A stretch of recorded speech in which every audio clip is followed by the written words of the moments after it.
Casar com estrangeiro é lindo.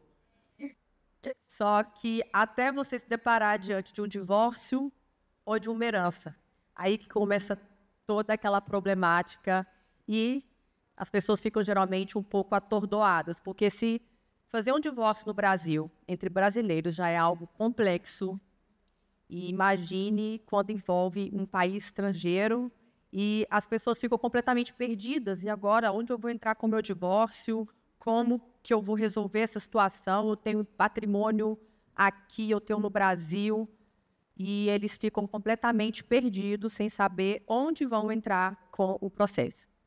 E é nesse momento que eles me procuram, porque eu entendo de direito de família e leis internacionais, né? E naquele momento a gente vai ter que definir qual vai ser o local para entrar, a depender se eles estão brigando ou se eles estão em acordo, levando em consideração patrimônio, porque o Brasil não tem competência para partilhar bens que estão fora do território brasileiro.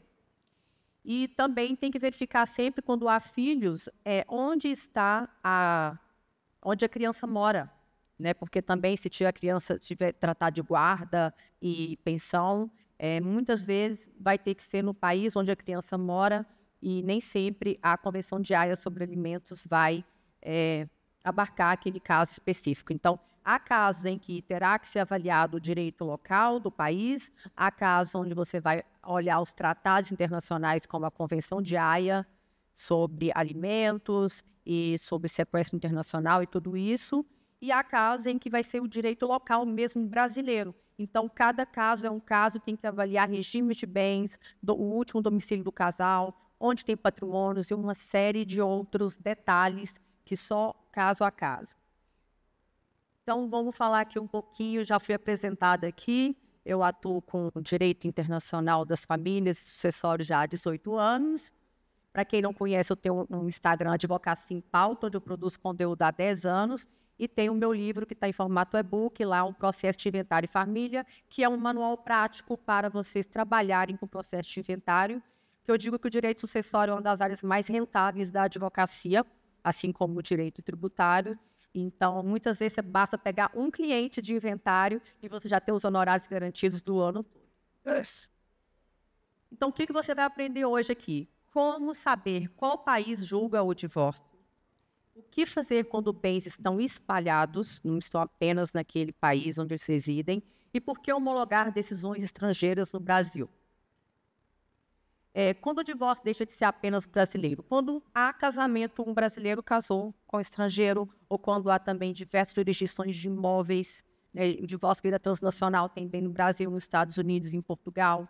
E quando vai envolvendo países, seja em termos de patrimônio, de filhos, ou casais binacionais, a gente chama de divórcio transnacional. Então, um panorama comparado aqui de jurisdição, sempre que, né, tem um caso, nunca sabe como funciona nos 5 continentes do mundo, qual é a regra. Não é a mesma regra como é no Brasil, não funciona igual para todos. Inclusive o common law, que entraria Estados Unidos e Austrália, costuma ter mais diferenças do que o civil law, que é no Brasil, e países, alguns europeus, como no caso a França aqui, que está exemplificado. Então, no critério dominante aqui, no panorama para identificar qual é a jurisdição, onde vou entrar com o divórcio, no caso dos Estados Unidos, o critério dominante será o domicílio e residência, e alguns estados vão pedir o período de mínimo de 6 meses morando lá, outros estados vão pedir o período de 1 ano. Então, esse tempo que a pessoa mora lá no país vai ser critério para saber se vai ser pelos Estados Unidos ou será que ser pelo Brasil.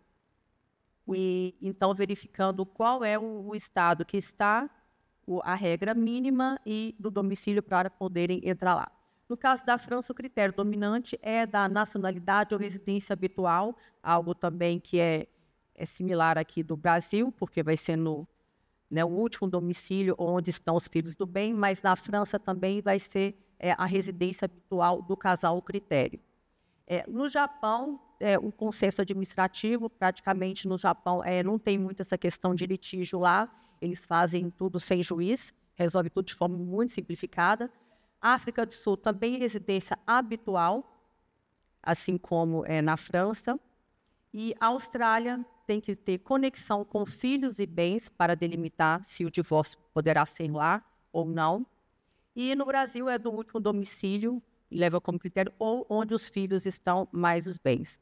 E nesse caso, se tiver patrimônio fora, muitas vezes vai ter que fazer mais de um divórcio, porque o país não tem competência para partilhar bens que estão fora. Então, delimitou qual é o país onde vai abrir o divórcio inicial com base naquele critério ali.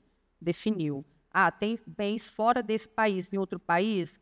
Tudo bem, vamos fazer o divórcio aqui, resolver a questão de filhos e guarda e pensão, mas não podemos partilhar os bens que estão lá naquele outro país. Vai ter que abrir um outro processo lá de divórcio ou validar a questão do divórcio lá para depois abrir uma partilha de bens específica só para partilhar aquele bem. Isso é o critério do Brasil, que nós temos uma jurisprudência mínima que autoriza a partilha de dinheiro em contas fora.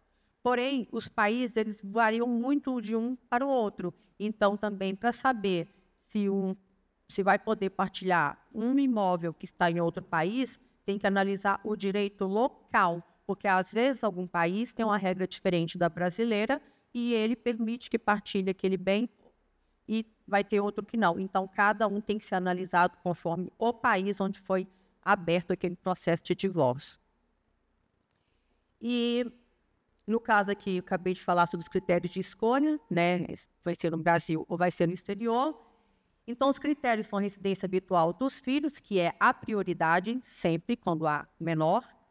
Então, sempre que algum casal me procura, é muito comum me procurar dos Estados Unidos e da Europa, mas nos Estados Unidos temos 2 milhões de brasileiros e ao todo tem mais de 5 milhões ao redor do mundo. E quando esses brasileiros estão divorciando e tem a questão que moram lá fora, exemplo, nos Estados Unidos, com o filho e querem entrar com o divórcio, e aí eu já digo, está litigando, porque se tiver litígio, não tem como fazermos pelo Brasil. Por acordo, poderia. Vocês estão em comum acordo, a gente pode fazer a ação pelo Brasil e depois regularizar a questão da partilha de bens, mas se estiverem litigando, vai seguir a residência habitual dos filhos, isso praticamente na maioria dos países. O segundo critério é o domicílio conjugal, né? Não tem filhos a avaliar o último domicílio do casal. O terceiro critério seria o local do bem imóvel, porque facilita muito, né, no local do bem imóvel, já resolve e partilha tudo, não tem que entrar com o segundo processo. E o pacto antinupcial escolhido, porque muitos casais fazem um pacto antinupcial e já elegem um foro onde eles vão entrar com o divórcio, seja consensual ou litigioso. E tem também a questão do time, que quem entra primeiro trava o foro. Então, eu sempre explico isso, a questão da prevenção, né, que muitas vezes a pessoa, eu estou com medo dele entrar primeiro aí pelo Brasil, então a gente vai entrar aqui pelos Estados Unidos, e aí eu sempre falo, quem entra primeiro trava o foro. Então, não tem risco de ter 2 processos tramitando, no Brasil e nos Estados Unidos. Então, vamos entrar logo, porque travou o foro e é o que vai valer, vamos discutir só aqui, e depois, quando finalizar, no máximo, ele vai ser homologado, validado lá no outro país do estrangeiro onde eles têm interesse. Então, na prática, começamos com a matrix de conexões, né? Olha filhos, olha bens, olha renda, idioma, curso, também eu coloco tudo no papel, porque quando há a possibilidade de eu escolher qual vai ser o foro, eu vou olhar, vou calcular tudo aquilo ali para ver onde vai ser mais vantajoso para o meu cliente também. Porque nisso eu poderá, inclusive, que eu calcular meus honorários em cima. Então, muitas vezes, se eu economizo com as demais coisas, eu poderia, inclusive, receber maiores honorários, né? E é sempre bom a gente avaliar custos, né? A economia, né? Pensar no princípio da economia processual sempre. A partilha internacional e a homologação no STJ. Todos os divórcios que ocorrem lá no exterior não têm validade jurídica automática aqui no Brasil. E aí muitos brasileiros pensam que tem. Né? Eles acham que casou lá fora, mas o casamento já é válido. Não tem validade jurídica legal enquanto não for transcrita a certidão de casamento estrangeiro no Brasil. A mesma coisa do divórcio lá fora. Ele não tem validade também legal no Brasil. Então, aconteceu um divórcio lá em Portugal e aí depois veio embora para o Brasil e veio com as crianças, aquela guarda não tem validade nenhuma aqui. Então, vai ser necessário fazer uma homologação da decisão estrangeira através do STJ, que sempre que envolve filhos, patrimônio, ou partilhou, entrou previdência, entrou qualquer coisa que não seja um divórcio puro e simples, vai ter que ser feito pelo STJ. E muitas vezes, depois que tiver patrimônio no Brasil, após a validação no Brasil, pelo STJ, aí vai entrar com ação de partilha de bens em território brasileiro, lá na cidade, na comarca onde está o bem, para partilhar aquele bem que está aqui no Brasil. Então, será necessário fazer 2 processos. Então, o cliente me procura, eu de você aqui em Portugal, agora eu quero regularizar no Brasil, como que eu faço? E aí, o processo é esse. Primeiro, homologação pelo STJ, depois vamos entrar com a partilha de bens para partilhar o patrimônio que está em território brasileiro. Os requisitos para uma homologação de decisão estrangeira, está lá no artigo 961 do Código de Processo Civil. A citação tem que ser válida ou a revelia foi voluntária. Então, são requisitos formais que serão avaliados e confirmados pelo STJ. Não vou entrar no mérito da questão, mas vai olhar se a citação naquele processo estrangeiro foi válida, se transitou em julgado, porque o processo não pode estar ainda em trâmite ou ainda em fase de recurso. Tem que ter o comprovante que transitou em julgado, eles querem a data que transitou em julgado. Tudo tem que ser traduzido por tradutor juramentado da Junta Comercial, e aí entra o trabalho da doutora Jaque, né, que é tradutora pelo Junta Comercial, não pode ser qualquer tradutor, é exigência também do STJ, e também essa decisão tem que ter ausência de afronta à ordem pública, e então eles vão avaliar esses critérios formais, e passou no crivo desses critérios, vai ter o parecer do Ministério Público falando para homologar, vai para o ministro presidente do STJ e ele vai homologar esse divórcio estrangeiro, vai entregar uma carta de sentença e aí, com isso, essas partes terão que transcrever o casamento estrangeiro em cartório brasileiro e depois fazer a averbação dessa homologação na certidão e terão a certidão brasileira e tudo vai ocorrer normalmente aqui. Esse processo ele leva entre 4 a 6 meses, se tudo estiver correto, podendo até passar um período maior, e há casos em que é litigioso. Eu já peguei processo que eu gastei 3 a 4 anos para conseguir uma homologação, porque tivemos que citar por carta rogatória lá no exterior, e demorou 9 meses para chegar, porque tem o prazo de até 270 dias para ter uma resposta, e o STJ se enrolou todo, e enfim, demorou uma litigiosa no período de 3 anos. Protegendo os bens antes, durante e depois. Uma coisa que eu sempre falo, casamento com o estrangeiro, o maior erro, a pessoa vai casar e não se preocupa em saber de leis, não preocupa em saber o regime de bens, escolher qual regime de bens, ou às vezes conhece o regime brasileiro e acha que é tudo igual, e não é. Também muitas vezes não fazem um pacto antinupcial. Então, para esses casos, eu acho salutar que tenha um pacto antinupcial, porque, afinal de contas, se um brasileiro, muito comum a brasileira quer casar com um gringo e ir embora para fora, para os Estados Unidos, para um outro país, e aí ela não se preocupa muito com o pacto antinupcial e saber o regime de bens nem nada, e aí na hora que se depara com um divórcio, aí que começa o grande problema e a dor de cabeça, sobretudo quando há filhos envolvidos. Porque quando essas crianças nasceram lá no país estrangeiro e já tem mais de 3, 4 anos morando no país estrangeiro, essa mulher, ela separa e ela quer vir embora para o Brasil com o filho, normalmente ela perde a guarda desse filho, ela não consegue vir embora. E eu já atendi várias clientes que falaram, eu tive que ficar morando no país estrangeiro até os 18 anos do meu filho, porque ou eu ia embora assim, o meu filho, porque na hora que foi para a justiça, o pai não aceitava o filho ir embora para o Brasil, não queria deixar, e eu fui obrigada a ficar, porque senão eu ia ter que ir sozinha deixar meu filho, porque determinaram, como ele nasceu e ficou morando aqui mais de 4 anos, o local, a criança é do Estado, não é da mãe, pertence ao Estado. E o Brasil também pensa da mesma forma. Então, quando vem um gringo, a gringa, o gringo morar no Brasil, tem filho em território brasileiro, e aí se divorciam, se separam, vai para o judiciário brasileiro também não libera essa criança para ir embora do exterior com a mãe. o Brasil também entende que a criança é do Estado, é do Brasil, e vai ficar em território brasileiro, e essa mãe estrangeira também não vai poder ir embora do Brasil, a não ser que vá sem o filho, né? Mas a maioria não consegue ficar longe da cria, porque é muito amor. E, então, tem essas ferramentas preventivas que tem que difundir mais entre as pessoas para diminuir problemas e evitar surpresas, né? O pacto antinupcial poderá garantir muitas coisas, não apenas escolha de foro e qual é a lei que vai julgar em caso de divórcio, mas também eles podem colocar cláusulas específicas que protejam, né, principalmente a mulher é a parte mais fraca, mais vulnerável, e aí colocar proteções, em caso de tiver filho, como é que vai ficar a questão se a gente divorciar, a guarda, uma pensão alimentícia, caso eu largue meu emprego para ir para lá, casar e morar com você. Então, nos primeiros 2 anos, você vai me dar uma pensão alimentícia porque eu larguei o meu emprego até eu poder voltar para o mercado de trabalho. Então, a gente coloca tudo no pacto antinupcial para essa pessoa ficar amparada. Como uma vez eu atuei num caso, uma brasileira que ia se casar com um diplomata americano,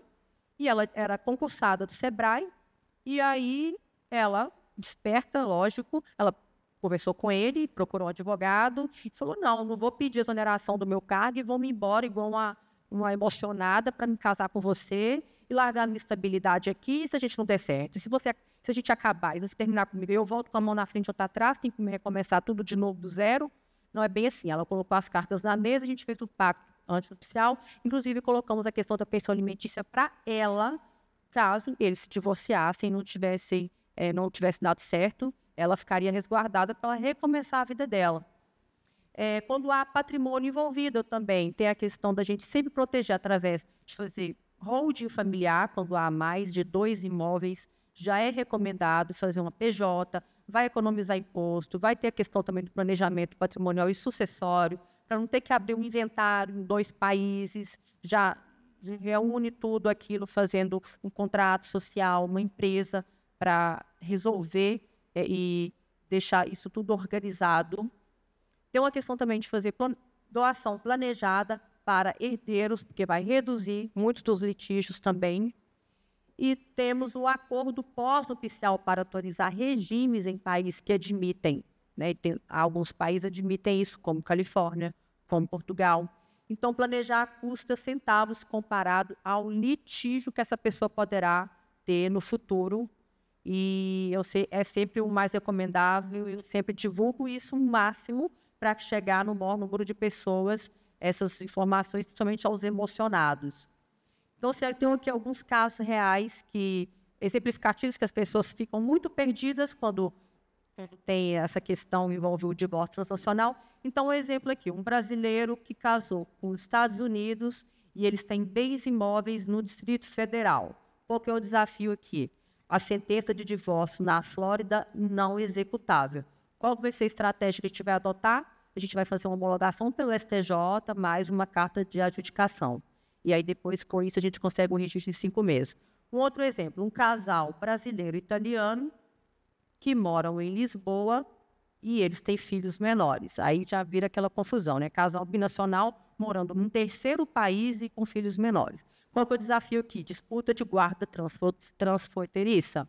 Até porque se eles, onde eles estão morando, eles ficam na dúvida, eu entro no Brasil, eu entro na Itália, eu entro em Portugal, onde a gente mora, onde estão os filhos. E aí, entre conflitos de leis internacionais, às vezes, dependendo do país que está, a regra é diferente da regra brasileira e a gente vai avaliar qual o país que a gente vai entrar. Então, qual a disputa da guarda aí desses filhos? Aí, qual foi a estratégia adotada? Vamos entrar com uma ação em Portugal, que é a residência habitual, mais execução. E aí vamos executar o resultado, guarda compartilhada, mais a pensão. Um outro caso real, um empresário que mora na França, mas a esposa mora no Brasil. E aí, nesse caso, nosso desafio era uma holding com 3 imóveis que eles tinham no Rio de Janeiro. Qual foi a estratégia? O Fórum francês era hostil à esposa. Então, entramos com um processo no Rio de Janeiro e pedimos o bloqueio cautelar. Então, para cada caso, vai ter que ser analisado especificamente, porque leva a gente aos conflitos de leis internacionais e a gente vai aplicar todas essas leis. Então, o foro aplicado e a atuação dupla, ela encurta o tempo e ela reduz muito os custos do processo. Então, 7 erros aqui que custam caro, já aqui para a gente ir terminando. Eu sempre gosto de deixar isso muito claro, que acreditar que o divórcio do cartório americano vale no Brasil, não vale. Vai ter que fazer, ou entrar com o divórcio de novo no Brasil, ou vai ter que fazer a homologação da decisão estrangeira no Brasil. Segundo erro, não incluir todos os bens estrangeiros na petição inicial. A gente inclui mesmo que não há competência para aquele país partilhar.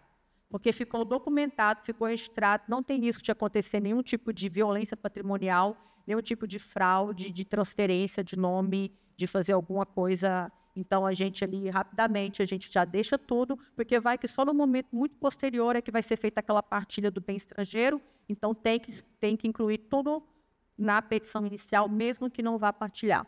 Terceiro, transferir imóvel no exterior sem consultar o imposto brasileiro, porque muitas vezes o imposto aqui é 8%, um exemplo, o ITCMD de 4% a 8%. Chega nos Estados Unidos, o imposto é 40%, chega na Suécia, é 60%. E a pessoa não tem ideia de imposto, compra o imóvel lá, porque teve alguma facilidade, encontrou um bom financiamento, uma oportunidade, que eu vou comprar um imóvel. Só que sem conhecer nada sobre alíquotas de impostos referente à herança, a imposto de renda, a nada. E aí, na hora que ela poderia ter comprado um imóvel no Brasil, porque o alíquota é muito menor, ela viu que fez uma grande besteira de ter comprado um imóvel lá fora, porque tem um percentual gigante, vai deixar mais da metade para o governo, numa eventual herança. Então, são coisas que as pessoas, os leigos, não sabem, não têm a menor ideia, e eles compram e casam e fazem tudo sem consultar nenhum advogado, e depois tem problemas gigantescos por conta dessa falta de informação. O quarto, formalizar acordo de guarda sem a Convenção de Haia, quando os casais binacionais, eles precisam fazer, levando em consideração todas as leis e tratados internacionais. O quinto erro, desconsiderar um pacto antinupcial do país de origem. O sexto, confiar em procurações vencidas ou sem apostila de Haia, porque não vai ter validade nenhuma. E o sétimo, perder o deadline de contestar a ação no exterior, porque a pessoa acha que eu não tenho, vai ter problema, e vai ser considerado revelia também, e tem que ser contestado, e não pode simplesmente ficar fugindo e se esquivando, porque isso vai ter consequências, e o divórcio vai ocorrer de qualquer maneira, se a pessoa se contestar ou não. Então, evitar esses erros poupa anos de litígio e milhares em honorários e impostos. E, para concluir, o checklist final, mapeie todas as jurisdições e conexões, reúna certidões, pactos, apostilas, traduções de tudo, e consulte um especialista antes de decidir onde litigar. E eu deixo aqui também, tem um bordão do Itamaraty, que eles sempre falam: casem bem ou casem mal, mas case com o nacional. Eles dizem isso porque é tanto problema que eles já viram na vida relacionado a casais binacionais, que eles falam que não compensa o sonho de casar e morar com um gringo no exterior, por conta de todos esses problemas decorrentes deles não se prevenirem para evitar tudo isso que eu descrevi aqui, desses erros aqui, que esses 7 erros são muito comuns. Muito obrigada a todos que ficaram até agora. Isso é uma pergunta. Para mim, quando quem puta essa